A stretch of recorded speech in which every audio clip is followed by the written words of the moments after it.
Hi, I'm Kevin Griendling, an architect and professor of architecture in Southern California, and welcome to my course, Prepare for the ARE Volume 4, Project Planning and Design. The ARE is one of the greatest challenges in your professional career, and one that will prepare you for success in the world of work.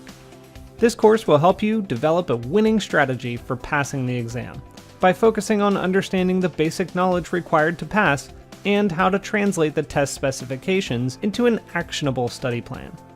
Some of the major topics that we will cover will include environmental design strategies, structural design concepts, materials properties, and various types of cost analysis. By the end of this course, you'll understand how to leverage your knowledge and resources to see a pass on exam day. From here, you should have a solid action plan to prepare your studies in deep reading, extract relevant study concepts from source materials, and break down the NCARB guidelines into bite-sized chunks. I hope you'll enjoy learning these exam prep strategies and prepare for the ARE Volume 4, Project Planning and Design with Pluralsight.